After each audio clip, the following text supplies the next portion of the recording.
So this is actually a really tough question. I've seen kids ask questions about this all the time. So let's go through it. I mean, it's difficult because there's a lot of vocab words, but also I think the sentence structure itself or the, meaning itself is kind of elusive.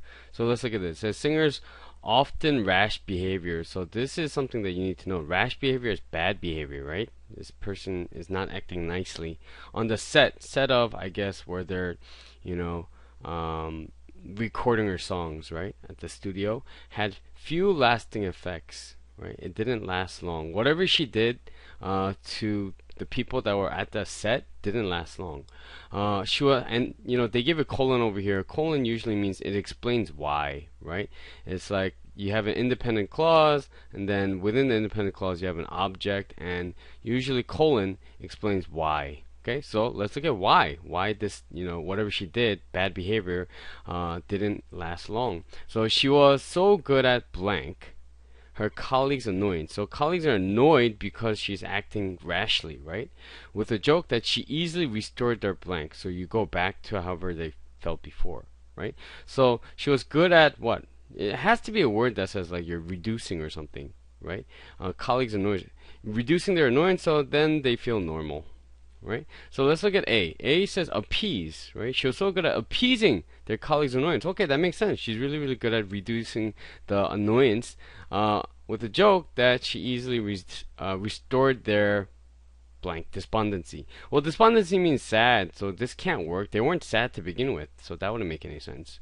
Prolong means to delay, so she's good at delaying their annoyance. Means in this case maybe even making the annoyance longer, but that makes no sense because it says it has few lasting effects, so it can't be B. Right? What about C? It says was so good at conceding her colleagues' annoyance. It means, oh yeah, I get what you're saying, right? I get your annoyance.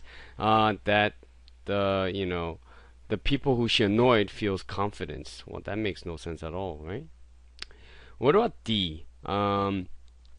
D, diffuse. Diffuse means, think of like fuses on a bomb.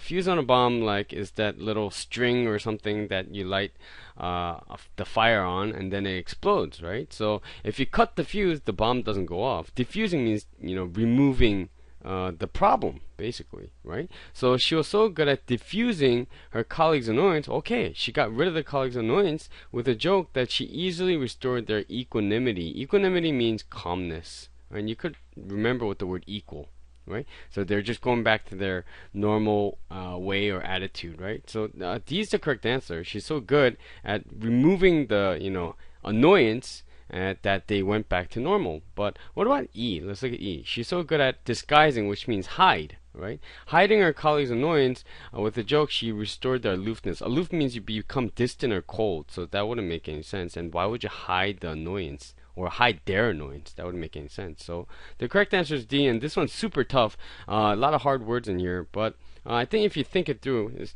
pretty doable.